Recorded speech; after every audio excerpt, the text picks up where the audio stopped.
¿Cómo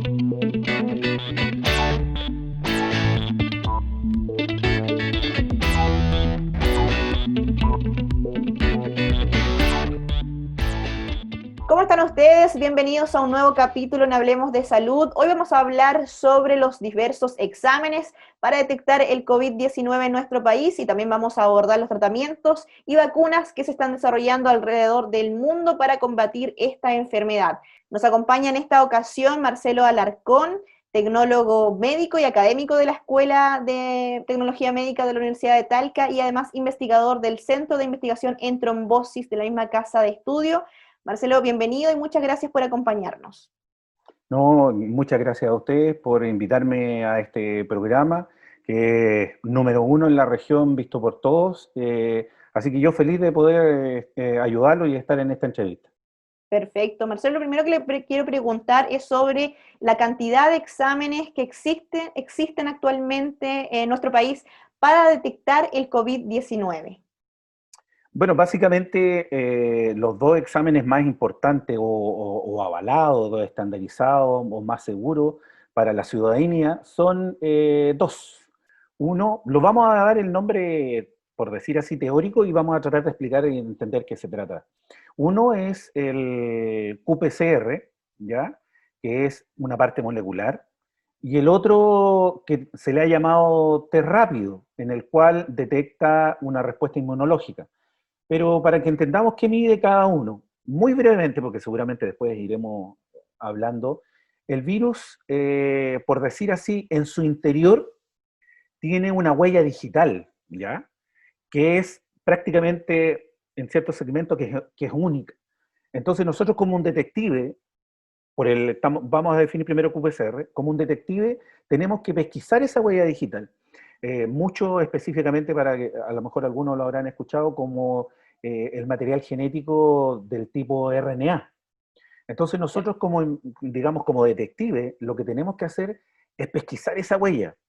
Entonces, lo que va a ocurrir es que a través de este examen de qPCR, nosotros purificamos, obtenemos esta huella y empezamos a buscarla en la muestra se puede ser tomada, que generalmente esta muestra es del tipo nasofaringe.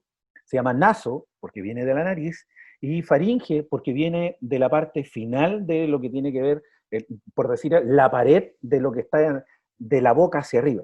Entonces, básicamente consiste en que nosotros tomamos una tórula aproximadamente de 15, 20 centímetros, muy delgadita, con un cotonito. Es como igual como los cotonitos del oído, pero obviamente mucho más delgado y más largo.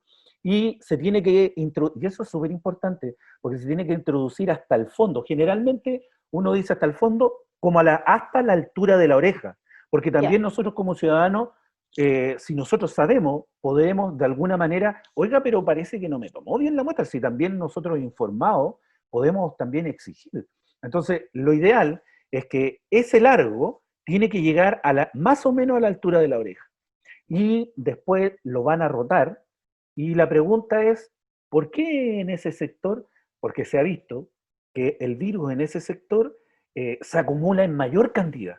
Ya, perfecto. Existen otras muestras que también son de los pulmones, pero es más difícil de tomar. O sea, imagínense, si la de la nariz es difícil, imagínense, de los pulmones es mucho más difícil. Entonces, sacamos esa tórula y tratamos de buscar si en esa muestra se encuentra esa huella digital. Y nosotros, a través de la parte molecular que se llama, que es el qPCR, básicamente nosotros le agregamos, por decir así, como un detective, que el detective es el encargado de visualizar esta huella digital y empieza a buscarla. ¿Y por qué se llama en tiempo real? Porque nosotros en cada momento, segundo a segundo, le podemos preguntar, por decir así, a este detective, ¿encontró muestras de coronavirus? No. ¿Encontró muestras de coronavirus? Entonces, por eso se llama en tiempo real. Entonces, este detective, que es una sonda, lo va buscando, lo va buscando, lo va buscando, lo va buscando, lo va buscando. ¿Y en cuánto tiempo lo busca? Porque uno puede decir, aproximadamente, nosotros le damos un tiempo de 1 hora a este detective para buscar esta muestra. Entonces la empieza a buscar y nosotros le vamos preguntando segundo a segundo. ¿Lo encontraste? No. ¿Lo encontraste? No. ¿Lo encontraste? No. ¿Y de qué va a depender? De que lo encuentre a los 10 minutos o que lo encuentre, por ejemplo, a la hora, la cantidad o la carga viral que se llama que yo tenga, digamos. Entonces, cuando lo encuentra, por decirlo así, este detective tira como fuegos artificiales. Entonces, que básicamente es un fluoróforo, pero unos fuegos artificiales. Y nosotros dijo, lo encontró. Esta persona tiene coronavirus, o la enfermedad, digamos. Mm, En este caso, si no lo encuentra, no tira estos fuegos artificiales y por lo tanto no hay la detección.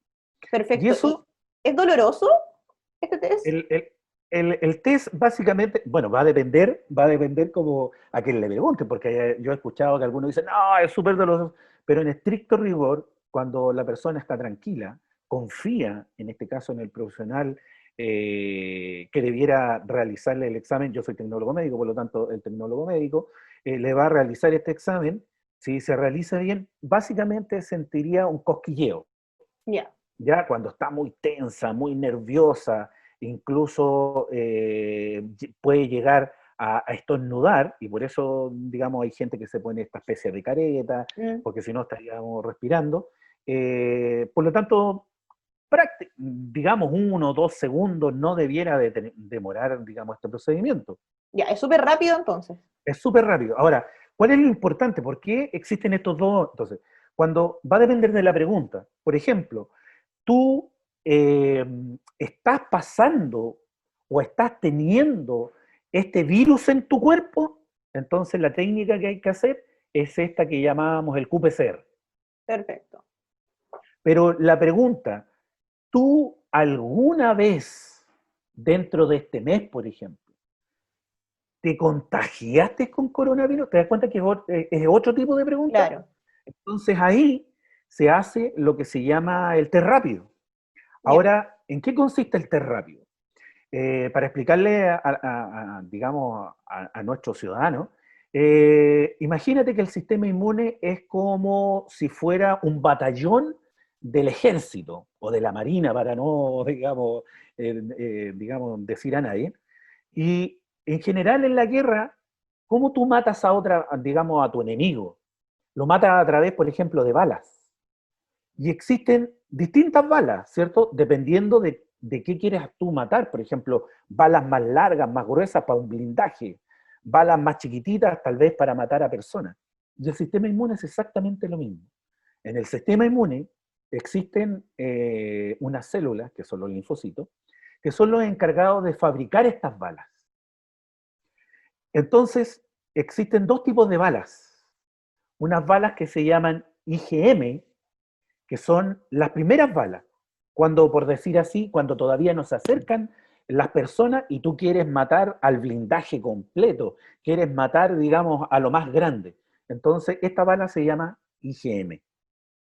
Y esa bala se produce aproximadamente dentro de los 14, y hay algunos que digamos, lo dejan un poco más, hasta los 20 días. ¿Ya? Ok. Y existe otra bala, que es la IgG, que es una bala que es más directa, que es más certera, que es mucho más específica. Y esta bala se produce después de los 20 días. Entonces, así como de esto forense, supongamos que nosotros queremos ver y evaluar la guerra que hubo. Entonces, ¿qué analizamos? Los casquillos, por decir así. Entonces, vamos a buscar los casquillos de la IgM y vamos a buscar los casquillos de la IgG. Y de alguna manera ustedes, digamos, en las noticias han visto esto como una especie de tabletita, Mm, ¿cierto? Donde uno agrega, en este caso, una muestra que es sanguínea en este caso, que es algo como, digamos, todos hemos visto o tenemos algún pariente que se determina la glicemia. claro. Entonces consiste en que, en este caso, el tecnólogo médico le va a puncionar el dedo, ya es prácticamente indoloro, aunque otros dicen que es súper doloroso, pero es indoloro, digamos, y va a salir una gotita de sangre, que es donde tenemos las balas, y la vamos a depositar en este, digamos, cartuchito, y ahí me va a salir unas líneas. Entonces va a diferenciarme. Tú tienes, por decir, la bala IgM, por lo tanto, aproximadamente dentro de estos 20 días que pasaron, tú pudiste haberte contagiado. ¿El resultado es Eh, inmediato? El resultado aproximadamente son como 15, 20 minutos, va a depender del test que uno tenga, digamos. Perfecto. Entonces, en este caso después, si sale otra banda, que es la otra bala, que es la IgG, uno dice, ah, o sea, tú tuviste una enfermedad por lo menos después de 25, 30 días hacia atrás, te contagiaste. Y si te salen las dos, acuérdate que una salía aproximadamente a los 20 y después la otra salía después de los 20.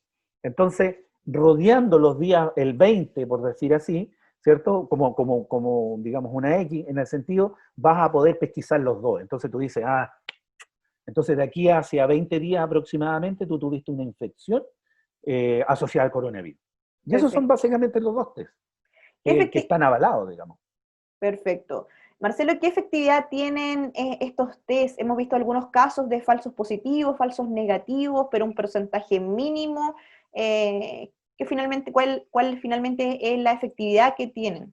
Mira, aquí empiezan a entrar, y por eso yo obviamente, yo como soy tecnólogo médico, siempre si tú te diste cuenta, el profesional asociado a esto es el tecnólogo médico en este caso, porque hay muchos elementos, te lo voy a explicar de otra manera, supongamos que ya que hace hoy día frío, supongamos que vamos a preparar una cazuela, y para que te quede una cazuela rica tú tenés que echarle sal, tenés que echarle las papas, tenés que echarle digamos el zapallo, o sea, hay muchos componentes que importan para que te dé una rica, digamos, cazuela. Ahora, hablando de estos test, por ejemplo, ¿qué pasa si ¿se acuerdan que yo les dije que, por ejemplo, en la muestra nasofaringia tenía que introducir la tórula hacia el final? Entonces, ¿qué pasa si yo le hago axínoma? Por lo tanto, no estoy llegando al final. Por lo tanto, no estoy tomando una muestra adecuada. ¿Qué pasa? También, estas muestras idealmente, dependiendo en el medio que vayan, deben conservarse con una temperatura óptima. ¿Qué pasa si no van en una temperatura óptima? Se me van a morir las muestras. Dependiendo el medio, hay medios que duran un día o 72 horas. ¿Qué pasa si yo analizo la muestra 5 días después? ¿Te das cuenta? Claro, ¿Qué pasa en este caso como tecnólogo médico? ¿Qué pasa si no hay una persona que sepa detectar todos estos problemas? Llega y se informa, ¿fue buena la muestra? ¿Quién tomó la muestra? ¿El transporte de la muestra? ¿Te das cuenta que eso tiene que ver? Por ejemplo, en el test rápido tiene que ser una gota de sangre, pero ¿qué pasa si me sale una gotita muy chiquitita? ¿O qué pasa si yo no logro realizar el examen como se debe? Como existe una palabra que generalmente todos hemos encontrado que es control de calidad. ¿Qué pasa si yo no sé mezclar bien la gota de sangre con el reactivo? ¿Qué pasa si yo no sé interpretar esa línea? ¿Qué pasa si yo no sé, digamos, tal vez los síntomas o asociaciones con eso? Entonces te das cuenta que no es solo pinchar el dedo y ver unas claro. líneas, no es solo tomar la muestra y dar el resultado. Entonces, es ahí el problema de que, como tal como tú decías, que finalmente hay gente que en estas cosas para que entendamos, gente que está realmente enferma, sale como negativo. Pero la pregunta asociada a eso es, ¿se tomó bien la muestra? ¿Se analizó la muestra?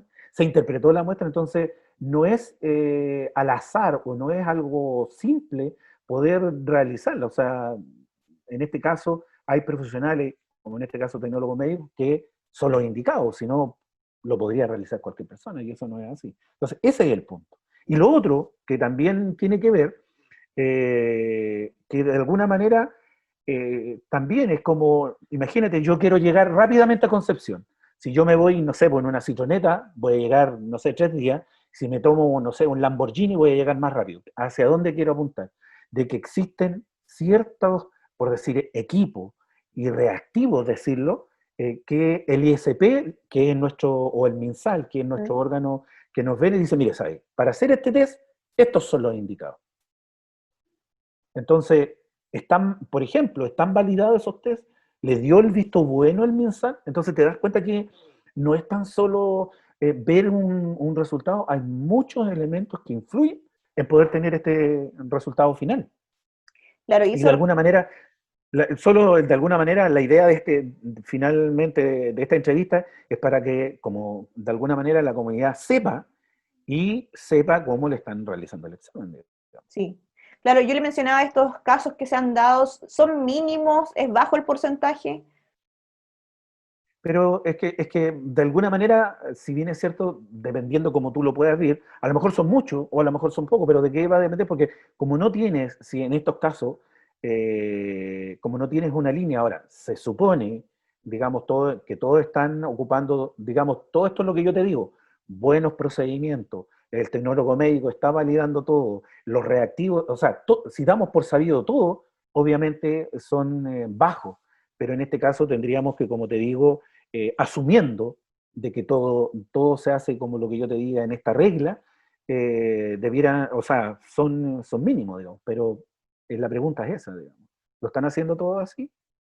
Claro, Está el profesional encargado, en este caso el tecnólogo médico, encargado de realizar todo esto? Digamos, son claro. preguntas que obviamente se deben hacer, digamos. Sí. Marcelo, bueno, y en cuanto a los test PCR, la Universidad de Talca ha entregado equipos PCR al Hospital Regional, al Hospital de Linares también. Cuéntanos un poco sobre esa iniciativa, la importancia que tiene finalmente este equipamiento para la región y también capacitaciones que se realizaron. Mira, o sea, lo voy a poner así digamos, como en general, porque puede que cuando se haya entregado el equipo hayan sido más o menos días, pero en general. Imagínate cuando estábamos en el pic, cuando de alguna manera no se tenían tantos equipos, imagínate una persona, por ejemplo, de Linares, por ejemplo, esperaba, o de Talca, por ejemplo, esperaba al menos 6 días, insisto, esto es en promedio, no significa que es en ese día, pero se llegaron a esperar hasta 6 días para realizar un examen y para obtener ese resultado. Ahora, para el ciudadano, ¿qué significaba? Por ejemplo, de Linares, cuando se tenía que trasladar a Talca, o sea, primero eran 6 días de angustia de ese ciudadano que estaba esperando, ¿estoy o no estoy enfermo? Claro, Segundo, si ese ciudadano podía, o ese linarense o ese talquino, podía o no hacer la cuarentena en un lugar específico. Por ejemplo, no, tenía que ir al hospital y estaba ocupando, por ejemplo, camas, porque se estaba a la espera de alguna manera. Estaba ocupando, en este caso, personal como médicos, kinesiólogos, enfermeras, TENS, fármacos, te das cuenta la cantidad de alguna manera, en este caso, y los de Linares tenían que ser traídos en este caso a Talca, a veces en ambulancia y prácticamente con todas las condiciones necesarias. Entonces, te das cuenta el esfuerzo, digamos, en este caso del ministerio, de la región y recursos que se estaban ocupando. claro. Entonces, en ese sentido, la Universidad de Talca finalmente quiso, en este caso, aportar a la región, digamos, con un compromiso que siempre lo ha tenido con la región, y dijimos, en este caso, ok, nosotros tenemos esos equipos, están en la universidad, por lo tanto, en este caso, prestémoslo, en este caso, al Hospital de Linares, al Hospital de Talca, para que esos 6 días a lo mejor se vuelvan en un día, o si trabajan súper rápido, a lo mejor en una mañana. Entonces, muchas veces habían pacientes que tenían que moverse de un lado a otro o tenían que ser desintubados y no sabían si tenían coronavirus, no sabían si lo aceptaban en otro lado. Entonces, la Universidad de Talca se comprometió con la región, entregó los equipos y finalmente esos 6 días podían perfectamente, como te digo, acortarse a un día, imagínate, a un día o a la mitad de día. Pero la Universidad de Talca finalmente se hizo, por decir así, la pregunta, pero solo basta con pasar los equipos Claro. y de alguna manera, si es lo que nosotros todos escuchamos en todos lados, de que a lo mejor, por ejemplo, con el caso de los respiradores o de otros, que existe a lo mejor la tecnología, pero en este caso la cantidad de equipo humano no es la necesaria. Entonces la Universidad de Talca quiso ir más allá de eso. Dijo, ok, nosotros vamos a prestar el equipo, pero además vamos a capacitar, en este caso, a profesionales, en este caso como yo soy tecnólogo médico, a tecnólogos médicos que apoyen en todo este procedimiento que hemos estado hablando, digamos. en el procedimiento de la realización del test, digamos, de QPCR, porque no tan solo basta con tenerlo, sino saber interpretar, Claro. y aproximadamente alrededor de 10 colegas fueron, en este caso, capacitados para poder realizar, en este caso, los test que se están haciendo ahora en la región. Sí, bueno, usted lo mencionaba, lo ha mencionado durante la entrevista, no solo es importante el equipamiento, también el personal de salud que esté Exacto. preparado, capacitado para realizar este tipo de exámenes. En ese sentido, ¿cuántos exámenes se pueden procesar durante el día aproximadamente? Es que ahí va, De qué va a depender también? claro, que lo que pasa es que dentro, ¿se acuerdan? Volviendo de nuevo a la explicación que nosotros dimos, porque el equipo, por decir así, el equipo como tal que tiene, o que en este caso que prestó o cedió la Universidad de Talca, tiene para procesar alrededor de 94 muestras. ¿Dónde está el pero? Porque y se acuerdan que nosotros dijimos que aproximadamente íbamos a buscar con este detective, le íbamos a dar una hora, por lo tanto uno podría pensar en una hora se van a tener 96 muestras, pero ¿dónde está el punto? ¿Te acuerdas que yo te dije que nosotros tomábamos la muestra y después este virus tiene esta huella digital, ¿cierto? Que está almacenada en los ácidos nucleicos de tipo RNA. El punto es ese. Lo que pasa es que para obtener el material genético, por decirlo así, hay dos formas de poder obtenerlo. Que de repente a lo mejor en este caso la ciudadanía lo ha escuchado, uno que se llama automatizado y el otro se llama manual. ¿Cuál es la diferencia? Automatizado significa que prácticamente yo, digamos, este tubo de donde me van a tomar la muestra, la deposito, ese tubo yo lo dejo en una máquina. Y esa máquina se encarga absolutamente de todo. Toma la muestra, empieza a buscar dentro de los virus para obtener este material genético y ese material genético nuevamente lo deposita en una máquina que está el detective para que me lo encuentre. Dependiendo la máquina aproximadamente, hay máquinas que logran procesar, dependiendo 2 horas o incluso 3 horas, alrededor de 25 muestras. Entonces, ¿te das cuenta? Que Claro. ahí, aun cuando tú te quieras apurar, finalmente dependes de esa máquina. Esa es la forma automatizada. Ahora existe la forma manual, que en este caso digamos, el tecnólogo médico tiene que ir haciendo cada uno de los procedimientos que hace la máquina. Si tomáramos una sola muestra, porque trabajar con una muestra es súper fácil, en el sentido que uno toma y hace todo de a uno. Aproximadamente podríamos tenerla en 15 minutos, más la otra hora, o sea, una sola muestra, podríamos tenerla aproximadamente en 1 hora y 1/4, pero tú sabes que no tenemos una sola muestra. Entonces ahí viene el problema. Por ejemplo, cuando dependiendo del equipo que se realiza, a veces uno procesa alrededor de 30 muestras, pero ya esos 15 minutos se alargan. Claro. Y va a depender ahí de la velocidad, en este caso, del tecnólogo. Como es manual, depende de la persona. Entonces, en este caso, de la velocidad del tecnólogo médico, entonces, si pensamos, dependiendo 25 muestras, va a depender de la capacidad que tenga para procesar, en este caso, el equipo, ahí ya el tiempo se alarga y dependiendo podríamos estar llegando entre 1 hora y media, 2 horas.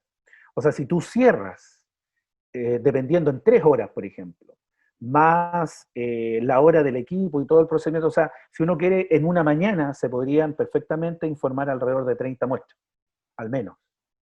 Ya, como para dejarlo bien amplio, pero como les digo, dependiendo si el método, aquí la pregunta es, ¿cómo obtuvieron la muestra? Dependiendo si lo hizo una máquina o lo hizo una persona.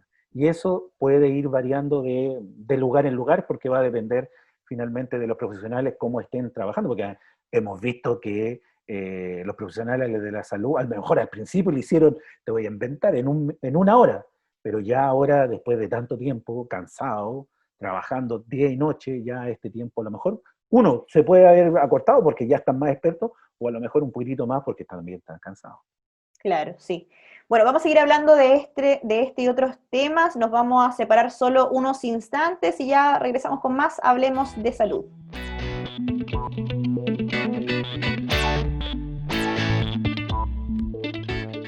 Y ya estamos de regreso en este capítulo hablando sobre la detección del COVID-19. Marcelo nos ha contado los exámenes que se utilizan para este proceso y también, Marcelo, le quiero preguntar las características que tiene este virus, qué lo diferencia de otros también que han habido. Hay bastante incertidumbre, qué consecuencia además tiene que sea un virus nuevo. Mira, vamos contando, vamos aprendiendo y vamos contando, digamos, tampoco me voy a poner latero para contarles toda la historia, pero en general toda la gente ha escuchado en este tiempo, si bien es cierto que existen variaciones, pero prácticamente vamos a nombrar tres grandes virus, que es el SARS, Claro. el MERS y ahora digamos, en este caso el SARS-CoV-2. ¿Cuál es? Lo que pasa es que aproximadamente en el 2002 eh, vino un virus y del tipo corona, porque todos lo hemos escuchado, ¿por qué esta especie de coronavirus? Básicamente este virus, las características importantes que tiene, es que tiene como una cubierta, como una bolsita, por decir así, que para que la gente lo entienda, es como de pura grasa, ¿ya? Ya. Y solo para abrir, como siempre yo digo, un paréntesis, es afortunadamente que tenga una bolsita, una cubierta de grasa. ¿Por qué? Porque todos nosotros, siempre cuando tenemos las manos con grasosa, tomamos un pollo, una cosa así, o algo, digamos, que tenga grasa, ¿qué es lo que hacemos? Nos lavamos con jabón. Y este jabón lo que hace es que retira la grasa o alcohol. Nos lavamos con alcohol y finalmente nos quedan las manos completamente limpias. Es por eso que el jabón, es por eso que el alcohol es tan efectivo y por eso todos nos dicen lávense las Claro. manos, agregan. ¿Por qué? Porque esta bolsita que es del coronavirus es una bolsita de grasa. Entonces todos estos elementos lo ayudan a matar para entender, para explicar. Entonces, en el 2002 tenía este coronavirus que era una bolsita de grasa y tenía una especie, yo le digo una especie de lanzas, ¿ya? O espículas que le llaman, ¿ya? Y que están, digamos, entrespaciadas, ¿ya? Y es por eso, si uno lo coloca así, son como especie de lanza y la gente, digamos, la estructura le llama como de corona. Mm, Entonces, este en el 2002, ¿cuál era la característica importante? Porque uno también se puede preguntar, oye, pero por lo que me estás contando, el 2002 deberíamos haber tenido una misma pandemia. Pero ¿qué es lo que pasa? Que este virus, ya que también se dice que venía de los murciélagos, era muy agresivo, era muy agresivo. Entonces, cuando la gente se infectaba, estamos hablando de, no sé, de los primeros días, caía al tiro con la sintomatología. O sea, fiebre, problemas pulmonares, digamos, congestión. Entonces te das cuenta que tú con eso te das rápidamente cuenta, esta persona está enferma, po. claro. ¿Y qué es lo que hace? Lo aíslas. Y generalmente el porcentaje de muerte, por eso también uno señala que es agresivo, el porcentaje de muerte, podemos decirlo, llegó al 10%. Entonces, como era muy agresivo, la gente, en este caso los médicos y todo eso, que se originó en la parte de China, los aisló. Y como lo aisló rápidamente, el problema se quedó ahí, no se expandió. Claro. Después, en el 2000, aproximadamente en el 2012, SARS viene porque es el síndrome respiratorio agudo, digamos, por eso la sigla. Después, en el 2012 aproximadamente, vino un primo de él, por decirlo así, que se parecía, tenía una semejanza aproximadamente del 80%, pero este era más malo todavía. Entonces, ¿por qué se llama MERS? Porque viene del Oriente Medio, por eso MERS, ¿ya? Y es del 2002. También se dice que fue de los murciélagos, y además, como su nombre lo indica, era muy malo, era muy agresivo. Entonces, incluso, de hecho, llegó a tener va a depender del lugar o la región, pero llegó a tener un porcentaje de muerte del 35%. Entonces te das cuenta que es bien malo este virus, Claro. Entonces, ¿qué es lo que pasaba? Lo mismo. Apenas se contagiaban, ¿qué es lo que ocurría? Fiebre, dolor de cabeza, en este caso congestión nasal, y todo este procedimiento. Entonces, ¿qué es lo que hacían? Lo aislaban rápidamente. Entonces, se controló muy rápido y lamentablemente, como lo controlaron muy rápido, como lo aislaron, que después podemos hablar en este caso, nadie hizo vacuna, porque finalmente, de alguna manera dijo, oye, pero es cierto, nos mataron harto, pero en este caso, como lo aislamos, ahí quedó el problema, entonces, ¿para qué? Y ahora, digamos, en el 2019, por eso se llama, digamos, tiene la sigla COVID, en este caso, que 19, es claro. COVID, que es la enfermedad pulmonar, ¿cierto? Y 19 por el año. Este ya no era tan malo. De hecho, el porcentaje, uno dice, oye, pero imagínense, este tiene un porcentaje de muerte podemos discutirlo, de dónde estamos hablando, del 2%. O sea, es mucho menos que sus primos. Entonces, primero, este también causa un síndrome respiratorio. Entonces, ¿se acuerdan que en el 2002 ya había uno? Claro. Entonces, a ese le llamaron el SARS-CoV-1. Y ahora, entonces, este es el SARS-CoV-2. Entonces, si ustedes se dan cuenta, el primero tenía una letalidad de un 10%, el MERS de 35% y este una letalidad del 2%. Entonces, ¿se dan cuenta que es menos malo, por decirlo así? Entonces, ahí viene el problema. Como la gente no empieza a producir los síntomas inmediatamente como sus primos, entonces yo puedo salir a la calle, puedo estar infectado, y como yo no tengo la enfermedad de manifiesto, yo salgo a la calle, ando estornudando, y nosotros no tenemos digamos, la preocupación de estornudar con el brazo, estornudo. Y ahí podemos hablar también, si quieres, de la forma de contagio. Entonces, estos nudos, hay unas gotitas chiquititas, chiquititas, que se llaman la gotita de fluye, que dependiendo, y eso es importante, dependiendo si hay o no hay corriente de aire, se han visto que se pueden mover de 2 metros hasta 13 metros, porque hay una corriente de aire que las lleva. Entonces te das cuenta que como yo no tengo síntomas, salgo a la calle y empiezo a contagiar a todo el mundo. Y eso fue lo que pasó. ¿Es Entonces, más contagioso este virus que los anteriores? claro, es que lo otro son igual, ¿sí? Lo otro es lo mismo. ¿Dónde está, por decir así, el punto? Es que sus primos eran harto más Claro. malos que este, porque, digamos, te producían síntomas al tiro. Entonces la gente no alcanzaba ni a salir de la casa y no, a esta persona la tenemos que aislar. Entonces la probabilidad de contagio era mucho menor. En cambio, este es menos malo, por lo tanto, la gente, estando enferma, puede salir a la calle. Y el Entonces, ¿qué periodo de pasa? incubación también son... Claro, ahí, de alguna manera también podemos también podemos hablar de muchas cosas. ¿Por qué son 14 días?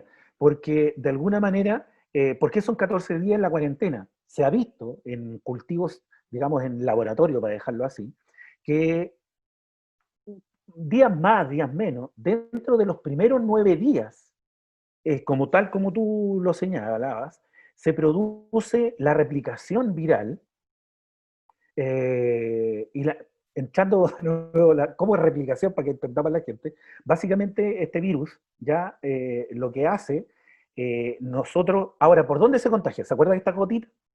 Y estas gotitas pueden entrar por cualquier parte de la cara, de las mucosas. O sea, y por eso es tan importante que la mascarilla, es tan importante usar mascarilla y un protector, digamos, de los ojos, Claro. porque el virus puede entrar por la boca, por eso yo ocupo la mascarilla, pero además me puede entrar por la nariz, por eso la mascarilla tiene que ser que tape nariz y boca. Claro. Y además, yo tengo, digamos, dependiendo de la fortuna, que uso lente. El virus también puede entrar por los ojos. Por eso se ocupan, en este caso, cobertores faciales. O sea, aparte de la mascarilla, digamos, un sector que nos tape el ojo, porque también por ahí puede entrar. Entonces, una vez que entra el virus, este virus tiene, como yo les decía, esta especie de corona que están arriba de alguna manera del virus, Y es una pensemos en una especie de llave. Si nosotros queremos entrar a una casa, ¿qué tenemos que hacer? Tenemos que hacer dos movimientos. Primero, introducir la llave en la cerradura. Para eso ocupa una molécula que es digamos, la de la espina, por decirlo así. O sea, entra, pero para entrar nosotros tenemos que girar la llave. Y ahí se abre la puerta. Entonces, ahí ocupa otra, digamos, una proteína, el nombre técnico es una proteasa, digamos, y ahí abre y puede entrar el virus. ¿Se acuerda que el material genético era en RNA? Y ahora es como que le estuviera depositando el material para construir la casa, digamos, del virus. Entonces, ¿qué es lo que pasa? Que esta célula, ella constantemente fabrica casas, por decir así. Entonces, ella no hace la distinción, digamos, en el sentido de que, este es del virus o este es de mi propia casa, digamos. Ella fabrica casas. Entonces, como está fabricando casas, fabrica nuevos virus. Y eso aproximadamente, para no olvidarnos, porque eran 14 días, digamos, la parte de cuarentena, lo fabrica alrededor de 9 días. Y es por eso que entre 9 y 10 días son los peores días que uno pasa.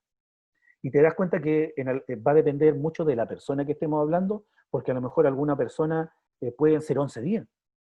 Y si son 12, si no es algo estricto, entonces por eso se deja 14, porque aproximadamente desde el día, recordemos, ¿te acuerdas que yo te decía desde el 14 al 20 se producen estas balas? Entonces aproximadamente después del día 10 se empieza a estimular el sistema inmune para fabricar estas balas que nos maten los virus.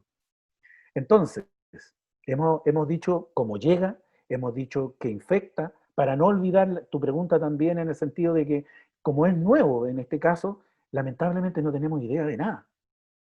Entonces, hemos ido aprendiendo, porque si yo supiera, por decirte, esto se mata con una bala de este tamaño, de esta envergadura, entonces, como yo no sé qué va a ser, hemos ido aprendiendo en el camino. Ahora, lamentablemente, todos y para englobar todas las características, nosotros hemos escuchado que hay algunos que pierden el olfato, otros que pierden el gusto, Claro. otros que incluso tienen, vamos a englobarlos todos, otros que tienen problemas respiratorios, otros que tienen problemas cerebrales, otros que tienen...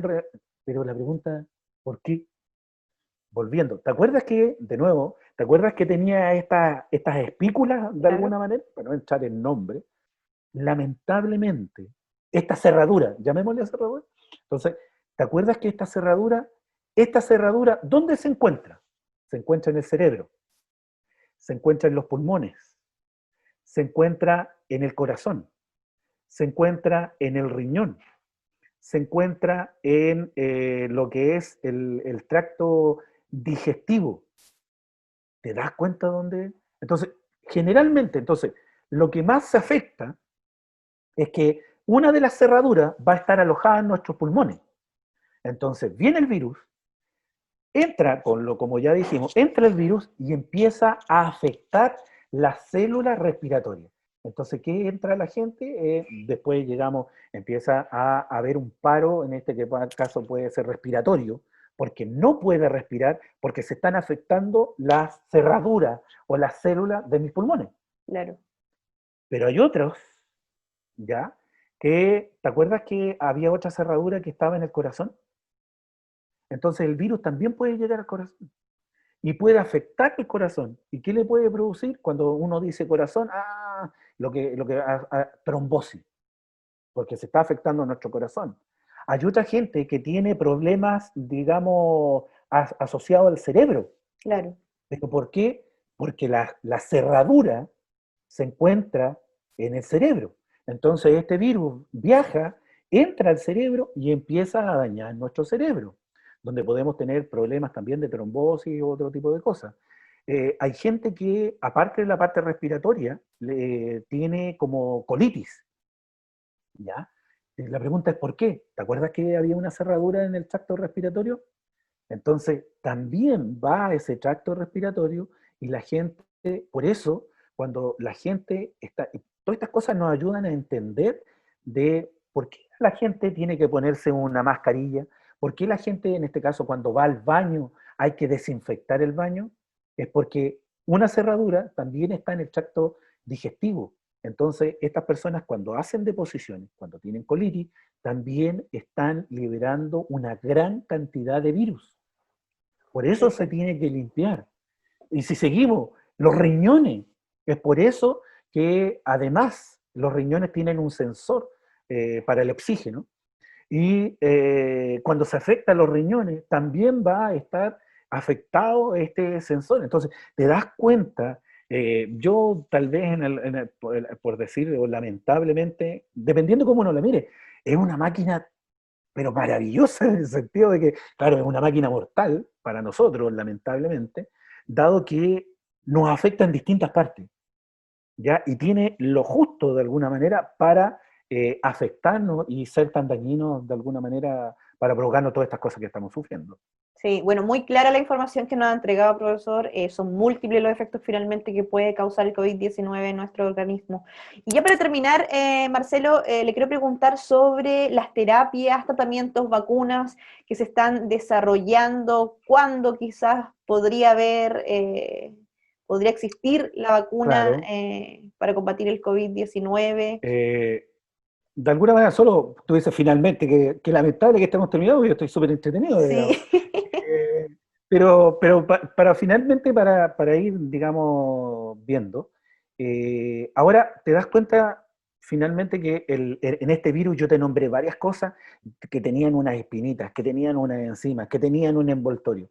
Y además sumado a eso, que es un virus que no se conoce absolutamente nada. Entonces, es, digamos, por decir así, ¿te acuerdas como este juego que es el club, que es donde uno da pistas y tú dices, ya, tal vez una persona con gorro, y hay varias personas con gorro, y para poder detectarla hacia dónde voy?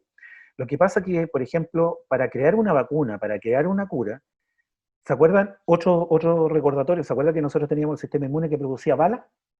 Pero esas balas tú no las podés tirar al aire. Tú necesitas a alguien específico, como cuando decís, el mayordomo fue, digamos, en forma específica poder culparlo. Entonces, cuando tú haces, en este caso, una vacuna, tú dices, ¿a qué le apunto? O sea, tengo de alguna manera las proteínas de afuera, tengo la de la cápside, tengo el interior, todas son fuentes posibles de poder crear estas balas. Entonces, ¿qué es lo que, y es por eso que generalmente hay algunas vacunas, digamos, dentro de la historia de las vacunas, hay vacunas que se han demorado 16 o más años en poder obtener una vacuna. La otra vacuna que ha sido rápida, ha sido de 4 años. Entonces te das cuenta que son, ¿por qué? Y la pregunta, pero ¿por qué? Primero, porque finalmente, ¿a qué le apunto? ¿A qué le pego? Porque no tengo idea, digamos. ¿A qué es la responsable? Entonces, finalmente, y además, como en este mundo, el dinero, todas estas cosas, digamos, se mueven con dinero, finalmente, ¿cuánto dinero haya disponible para crear este proceso? Entonces, en general, como ahora es una pandemia, por decir así, afortunadamente todos los laboratorios del mundo, entonces veíamos que hay vacunas de 16 años que se han demorado y las mejores en 4 años. Entonces uno dice, pero te das cuenta que son casos aislados. Entonces claro. ahora, como todo el mundo, en este caso los investigadores del mundo, se han volcado a buscar una cura, te das cuenta que están todos, en este caso, todos pendientes. Entonces eso es bueno, porque podemos bajar los 4 años.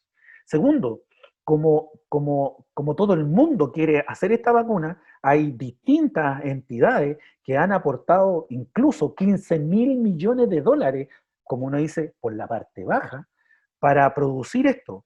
Y ahí vamos a ver, ¿por qué tanta plata? ¿Por qué tanto tiempo? Entonces, la pregunta es, ok, yo te puedo hacer digamos, la bala, pero ¿a qué le pegamos? Entonces, ¿en qué consiste en este caso para entender la vacuna primero y después cuáles han sido las que más o menos o cosas se están dando bien? Entonces, para poder hacer la vacuna, tú tienes una opción que digamos que finalmente es como que es el área de cómo está China, lo está haciendo, chuta, ¿a qué le pego? Entonces, básicamente China lo que ha tomado, por decir así, ha tomado el virus, lo mata, por decir así. Como no tengo idea de qué parte del virus es la que me va a activar y me va a producir esta bala, lo que hago es que mato el virus e inyecto completamente el virus. Ahí se verá, como uno dice, ahí se verá cuál parte es la que sirve, digamos. Pero, ¿y si no? ¿Y si no le apuntaste? Porque ese es el virus completo. Y si hay a lo mejor algo adentro del virus que es más eficiente, entonces finalmente tú partes una carrera y de repente cuando te das cuenta, uy, esto no servía. Entonces, ¿qué tienes que hacer? Volver a cero. Entonces te das cuenta que esas cosas hacen reducir. Después elige otra cosa. Ah, no funcionó. Y así vas. Y así vas. Entonces, en este caso, para organizar de alguna manera las vacunas, en general va a depender de cómo se tome. Hay algunos que hablan de 3 fases y otros hablan de 4 fases. Claro. Ahora, ¿por qué? Lo que pasa es que hay una fase que se llama fase cero, porque tú no puedes llegar y, en este caso, lamentablemente, por decir así, el paso anterior al hombre tiene que ser de animales, digamos. Entonces, antes de eso, porque también nosotros cuidamos a los animales, los protegemos, porque son importantes la labor. De hecho, por ejemplo, en Rusia hay miles de estatuas a los ratoncitos de laboratorio que sacrifican su vida en pos de, en este caso, de los humanos. Por eso es importante y los cuidamos. Entonces, primeramente nosotros trabajamos en laboratorio, con células, por decir así. Y ahí se van probando. Ah, sí, parece que digamos, esta parte del virus es buena. No me es tóxica, no me daña a mi célula, por lo tanto, un tic. Esa sería fase cero. Claro. Estamos en esta misma fase, chuta, pero ahora lo que vamos a tener que hacer, vamos a avanzar a los animales.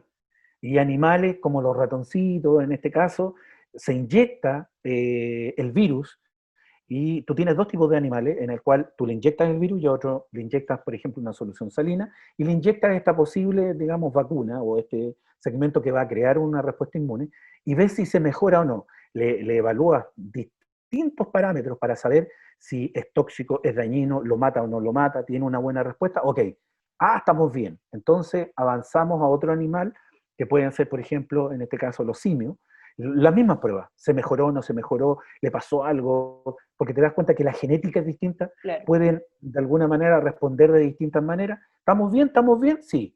Partimos en la fase cero, que aproximadamente yo escojo 100 personas. Y tú inyectas a esas 100 personas y de nuevo lo mismo. Le tomas la temperatura, los signos vitales, ves si tiene alguna infección, tiene algo que lo haya, porque si en ese caso, si en ese momento tú te das cuenta todo el tiempo que ha pasado, entonces de repente tú aquí te das cuenta, digamos, en todo lo otro funcionó, pero en humanos no ha funcionado. Así que vuelta atrás. Ya, supongamos que pasamos la fase cero. Y ahora viene la fase uno. Y la fase uno es, ahora tú subes, en vez de 100, subes a 500 personas. ¿Para qué? Para ampliar tu rango, porque todas son distintas, todas pueden, en este caso, responder de distinta manera. Entonces, de nuevo, signos vitales, está bien, tiene una buena respuesta del sistema inmune. Sí, estamos bien, pero puede que te diga que no y volvemos atrás. No. Entonces ya, supongamos que pasamos fase 3. Y la fase 3 aproximadamente, casi por decir así, infinito, al menos se exigen 3.000 personas. Entonces te das cuenta que ya el rango es mucho más amplio, la parte genética es distinto, la respuesta de todo es distinto, porque no respondemos de la misma manera. De nuevo las mismas preguntas. Está bien, se enfermaron, le hizo una respuesta del sistema inmune, vemos las balas, ¿se acuerdan las balas que hablábamos delante? Vemos las balas, se produjeron las balas, qué tipo de balas se produjeron. Entonces, sí, ok. Después de eso, ahora tú vas generalmente a la FDA, que es, digamos, uno de los organismos mundiales, internacionales, digamos, con la Organización Mundial de la Salud, y te revisan todo, ¿te das cuenta? Todo de nuevo, pero al detalle. A ver, ¿qué tipo? ¿Se acuerdan que al principio decíamos de célula? ¿Qué tipo de célula usó? ¿Cuánto usó? ¿Qué la dosis que usó? ¿La cantidad que usó? Entonces te das cuenta que no es rápido eso. Claro. Y después, por último, cuando se llega a probar, por eso en general son 3 fases, y hay algunos que hablan de una 4ª fase, porque ya ahí en la cuarta, digamos, una vez que se aprueba el medicamento, la vacuna, se hace masivo dependiendo, y ahí viene otro problema, al mundo, donde ahí sí que ya la diversidad genética, la cantidad de personas, es muy distinta y algunos le llaman una cuarta fase, que es ahora velar por, digamos, en las poblaciones que se fueron, en este caso, inyectando, en este caso, para saber si hay alguna, en este caso, información de que hoy en este lugar hubo, no se mejoraron, o en este lugar, entonces te das cuenta que tiene varios segmentos. Eso es a grandes rasgos una vacuna. Ahora, generalmente hoy en día hemos escuchado distintos elementos de que nos pueden, digamos, curar. Generalmente la FDA y en general con estudios en Estados Unidos y en otros de multicentro, hay como consenso en dos, de alguna manera, en dos terapias. Una es la del Remdesivir, ¿ya? Que la aprobó la FDA. No es, tampoco quiero decir que esto es ¡wow! No. El concepto del Remdesivir, que es lo mismo que después logró reducir, logró mejorar, pero no lo curó. Entonces ha tenido como mejores, digamos, mejores efectos. ¿Y qué es lo que es el Remdesivir? Básicamente, ¿te acuerdas cuando yo te decía que teníamos la cerradura? Giraba Claro. la cerradura y metía su contenido dentro de la casa que era la célula y la célula empezaba a ser la casa. El ejemplo es tan simple. ¿Qué pasa si tú, digamos, en la casa o en la construcción, le das permiso, por decir así, a los constructores? O sea, no hay casa. Entonces, como no tienes casa, no tienes virus. Y por lo tanto, no se infecta. Entonces, lo que hace el Remdesivir es algo muy parecido, en el cual, por decir así, los trabajadores que te sirven para fabricar la casa, los bloquea. Los manda, por decir así, los manda de vacaciones. Entonces, al no tener estos trabajadores, no se replica tanto el virus y todos los efectos que nosotros vimos se reducen. No es completamente, sino se reduce. La otra terapia que se ha visto también con mayores efectos, ¿te acuerdas cuando yo te decía de las balas? Entonces, ¿qué es lo que ha pasado? Que hay gente que produce las balas, po. Porque yo te decía, entonces, ¿qué es lo que se ha hecho? Oye, pero si esta gente ya produjo las balas, ¿por qué no sacamos las balas de esa gente y se las colocamos a la gente que está enferma? Entonces, que ese es de alguna manera lo que la gente puede haber conocido como la transfusión de plasma, en el cual se le saca sangre, se le saca la parte líquida de la sangre, por decir así, donde van las balas, y se la pone a alguien enfermo. Y en Estados Unidos se ha visto lo mismo, o sea, no es una cura total, no es la panacea, ¿no? Pero han logrado finalmente retrasar y reducir las posibles infecciones. Y si bien es cierto, porque aquí finalmente se ha aprobado todo, finalmente lo que se ha aprobado lo que son los flavonoides. No vamos a entrar en detalle los flavonoides que son, pero los flavonoides generalmente están en las frutas, por ejemplo. ¿Ya? ¿Te acuerdas cuando yo te dije que el virus necesitaba dos procesos? Meter en la cerradura y girar la cerradura. Por lo tanto, si tú bloqueas eso, el virus no entra. Entonces se ha visto que los flavonoides, en este caso que están en las frutas, de alguna manera, bloquean ese efecto. Tampoco es la cura final ni todo, no, pero bloquean ese efecto. Por lo tanto, el virus, dependiendo de los flavonoides y cómo lo hagan, pueden entrar, pero no puede girar. Claro. Por lo tanto, no va a entrar a la casa. Entonces, básicamente, esos son los grandes, digamos, hechos, y hasta el momento, por lo que hemos sabido, se están como dos vacunas finalmente que tienen como mayor pronóstico, digamos, que se pudiera tener, en vez de los 4 años que hablábamos Claro. al año, hay una que es digamos, Inglaterra, que es de la Universidad de Oxford, y la otra que es donde hace poco Chile firmó un convenio, que es la vacuna asociada a China, donde de hecho se va a probar en población chilena para justamente ver esto, ver si en una población distinta a lo digamos, de los que han probado ellos, se produce este efecto. Tampoco va a ser masivo, porque se tiene que ser algo muy controlado, porque si tú lo das a millones, ¿cómo controlas millones? En cambio, si controlas de alguna manera a un grupo reducido, puedes evaluarlo perfectamente que si tuvo o no tuvo. Ahora, en este, solo un detalle, en esta parte de las vacunas, sí, hay un elemento que se llama placebo. ¿En qué sentido? O sea, una cosa, porque siempre, y aquí entramos en otro tema que es lo psicosomático, cosas así, cuando yo a veces, oh, me duele la cabeza, y me tomo, no sé, agua, oh, el agua es buena, porque yo de alguna manera querí creer. Entonces, en este caso de la vacuna, no todos reciben la vacuna. O sea, hay algún porcentaje que sí recibe la vacuna y otro porcentaje que puede recibir, por ejemplo, suero fisiológico, para saber de que realmente la vacuna es un efecto y no es, digamos, el suero fisiológico, porque yo, oh, me siento bien. Claro, sí. Bueno, esas son algunas de las terapias que se están realizando. La vacuna, hay que esperar un poco, es un proceso Sí. que toma bastante tiempo, como usted lo mencionaba. Profesor, le queremos agradecer que nos haya acompañado. La información ha sido muy clara durante el programa.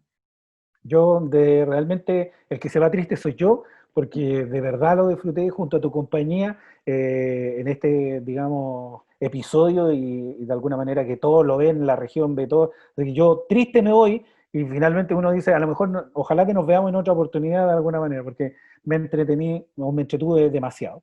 Sí, Así que probablemente nos veamos en otra oportunidad, Marcelo. a todos les digo que se queden en casa, que se Así cuiden es. y un hasta pronto. Hasta pronto. Y así nosotros culminamos este capítulo. Muchas gracias por acompañarnos. Siga junto a la programación de Campus TV.